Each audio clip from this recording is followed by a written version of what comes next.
Boker Tov, Bethel Nation. Boker Tov. Boker Tov. What is that? Yes. Boker Tov. That is Hebrew for good morning or good day. Oh. Yeah, I learned that when I was over in Israel last February. I learned something new today. Yeah. I had no clue. Boker Tov. Good Boker morning, Tov. good day, in Hebrew, modern Hebrew. So yeah, that's how we started the day when I was over in Israel. So good day to everybody. Good day. Again, we are grateful that you would take a moment and spend with us. You know, Chad, we had a church council meeting last night. Yeah. And I don't know how many were there, 25 maybe. I don't know. A pretty good amount of people. But it was the first time that many of us have seen each other, people in the church. Yeah. And it just made me, like someone said last night, I don't enjoy going to church meetings. But that's hard to believe, isn't it? Wow, committee meetings. But last night was a joy because I saw people I hadn't seen in 3 months, church people. I had to fight the urge to just run up and hug them. Oh, that was so tough. And, we're going to have our first in-person worship service this Sunday. Yep, the 14th. And those who feel comfortable in coming can come, and it'll be a joy to see people. But if for any reason you're not comfortable coming, we're going to live stream it, and you can worship right along with us in real time. We've got everything. I think that'll be pretty close. We're excited about it. To what we've already been putting out there. So the quality should be good, and we're working hard to make it so that you can worship in whatever way you feel best and safest. And to totally not confuse you all, it was last night for us, but we're not watching this till Friday. Oh gosh, that's right. Friday, so it's really 2 nights. Wow, yeah. So Hop in my DeLorean. I'm so yes. We'll hit 88 miles an hour and we'll go into the future or the past. So now that I've confused everybody, we'll jump into the actual devotion part of this. Yep. And so we've been going through the Beatitudes. We have been. There are 8 of them. We're reading from Matthew's version of the Beatitudes, Matthew chapter 5. Yep. And yesterday we looked at Blessed are the meek, and Chad, I think you're going to lead us in the next Beatitude. Yeah, it says this: Blessed are those who hunger and thirst for righteousness, for they will be filled. Now, immediately, I'm caught by hunger and thirsting, and this idea of craving something. And to me, the idea that there's 2 separate things here, right? Hunger and thirst. To me, it's twofold. All right. So a lot of times when I'm hungry, all right, I'm feeling this crave, this desire, this object. I don't know about you guys, but sometimes I crave different styles of food. Like a void. Okay. But thirsting to me is a whole nother level, because that's the most primary of needs by our body. True. Right? And so we can go longer without eating than we can go without having water. It is necessary for us to have water.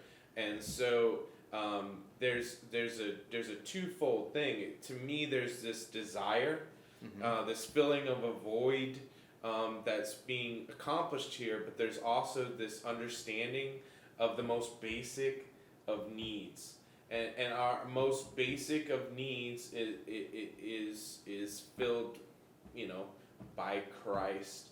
And so I think there's a desire for us there, but there's also this most basic of need that will be filled. Now you had something interesting about righteousness, in the Greek there. Yeah. So when I hear or think of the word righteous, it's not always a positive. Yeah. I think about people who are very showy in their faith. They say certain church words.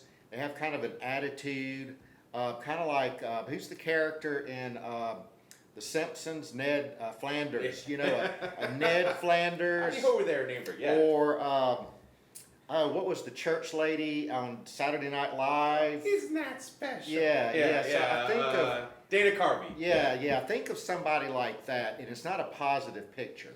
Yeah. But a lot of that has to do with being Protestant and being Protestant in the South. When you look at the word, the Greek word for righteous or righteousness, it's very similar to the word justice. And so in a way, it's when I think of righteousness, I think of like personal piety, me and Jesus. But the word justice makes me realize that I'm in community with other people. It makes me look more outward. And so I think that's really closer to what Jesus is saying here. Blessed are those who hunger and thirst for justice, which means for one another. So maybe a good example of this, in one of Paul's letters to the Corinthians, he criticizes the Corinthian church for their communion or Lord's Supper practice.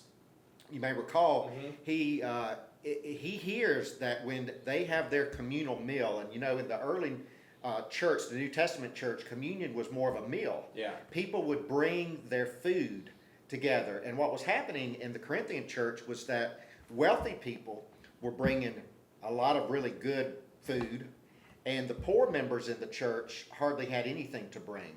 And right next to the poor members were sitting right next to the wealthy members who were feasting on all this expensive food, and not sharing it with the poor people in the church.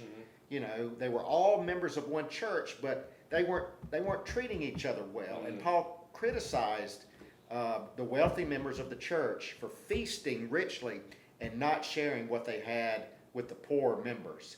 And so for me, that word justice is just a way of reminding me that it's not just about me and Jesus. It's me, Jesus, and God's people. We've all been made in God's image. So there's something in all of us of God. And so that's what that word kind of, because it's real easy for me to be narrowly focused. Just me and God, me and Jesus, my relationship with Jesus.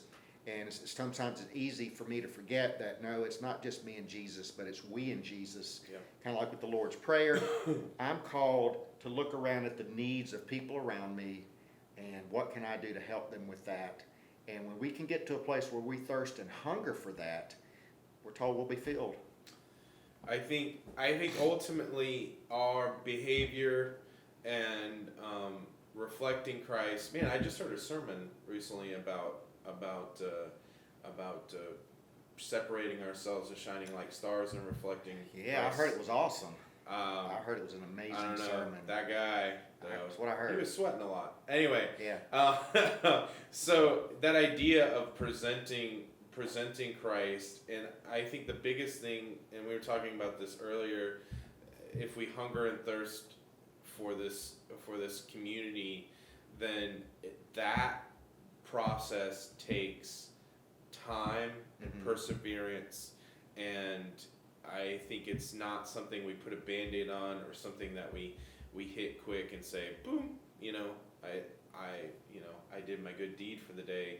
It's a lifestyle. If we're truly, and I go back to the idea, desiring and filling a void and the most basic of needs, then I think we should be constantly pursuing that justice, that community, and I go back to Acts 2.